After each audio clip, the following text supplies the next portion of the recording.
សូមថ្វាយបង្គំព្រះដ៏មានព្រះភិក្ខជាអរហន្តសម្មាសម្ពុទ្ធអង្គនោះឯកាសនៈ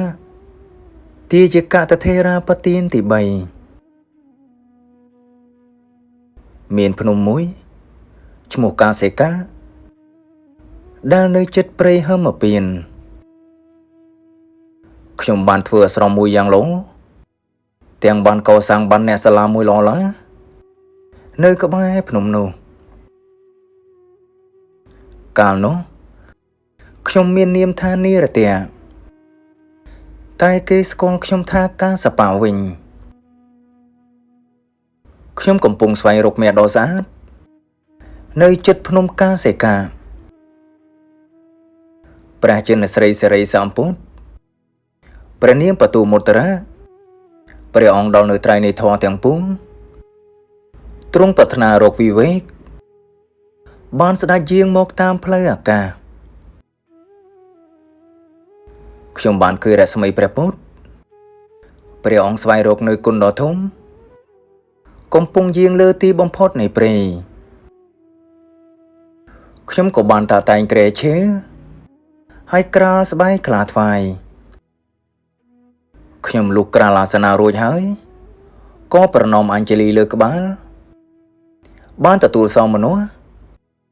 ហើយពោលពាក្យនេះថាបបិទ្ធព្រះអង្គជាអ្នកប្រាជ្ញព្រះអង្គជាពេទ្យវៈ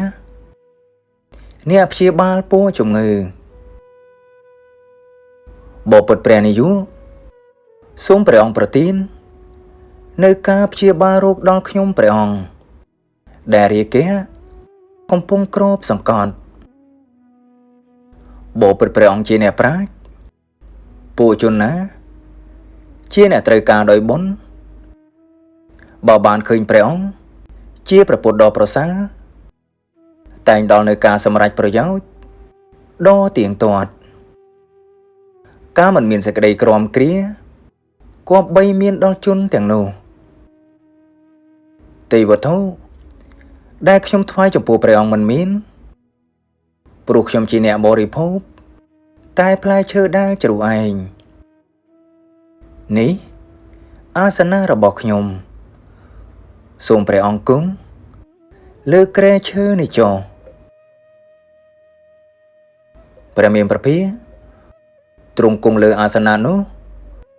ដោយគេសារារាជសីដែលឥតតស្លុតទ្រង់បងឯបងអន់អស់កាលមួយស្របក់ហើយទើបពោលពាក្យនេះថាអ្នកចូលស្និទ្ធស្នាលចុះកុំផិតភ័យឡើយព្រោះព្រះពុទ្ធមានរស្មីដ៏រុងរឿងអ្នកបានហើយអាសនៈណាដែលអ្នកប្រាថ្នាហើយអាសនៈទាំងអស់នោះ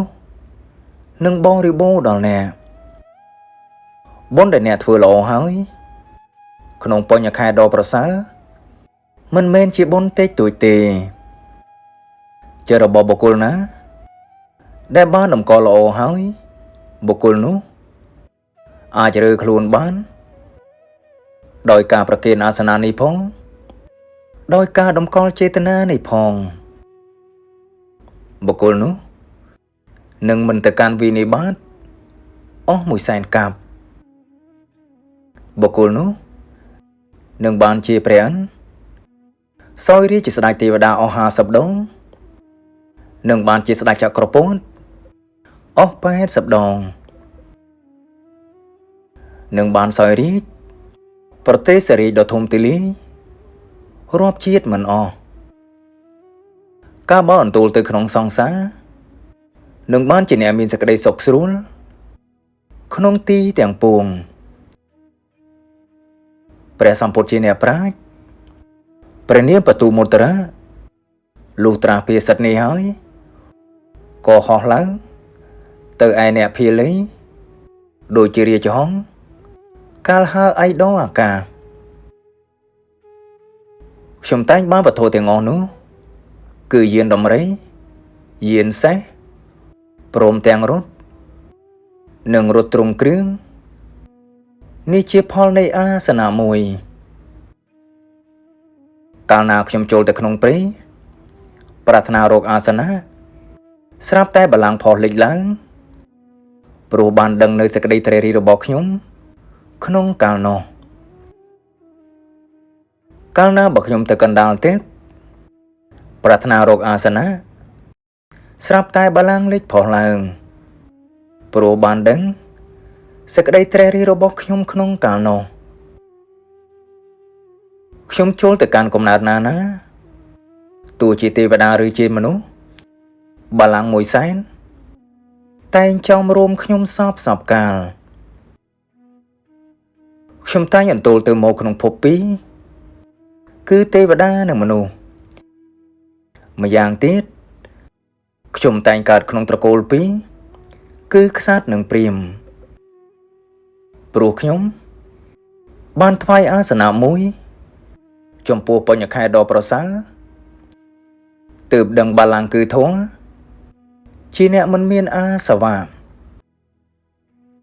ក្នុងកាប់ទី1សែនអំពីកាប់នេះព្រោះហេតុដែលខ្ញុំថ្វាយទានក្នុងកាលនោះខ្ញុំមិនដែលស្គាល់ទុក្ខទេនេះជាផលនៃអាសនៈមួយកិលេសទាំងឡាយខ្ញុំបានដុតបំផ្លាញហើយភពទាំងអស់ខ្ញុំក៏រំលែងចោលហើយខ្ញុំជាបុគ្គលមិនមានអាសវៈដូចជាដំរីដ៏ប្រសើរកាត់ផ្ដាច់នៅទន្លីងដំណើរដែលខ្ញុំមកក្នុងសំណាក់ព្រះពុទ្ធរបស់ខ្ញុំជាដំណើរល្អណោវិជ្ជា3ខ្ញុំបានដល់តាមលំដាប់ហើយសាសនារបស់ព្រះពុទ្ធខ្ញុំបានធ្វើរួចហើយបដិសម្ភាទា4វិម៉ោង8និងអភិញ្ញា6នេះខ្ញុំបានធ្វើឲ្យជាច្បាស់ហើយទាំងសាសនារបស់ព្រះពុទ្ធខ្ញុំក៏បានប្រតិបត្តិហើយបានឮថាព្រះឯកាសនៈទាយកាតថេមានអាយុបានសម្ដែងនៅគាថាទាំងនេះដោយប្រការដូចនេះ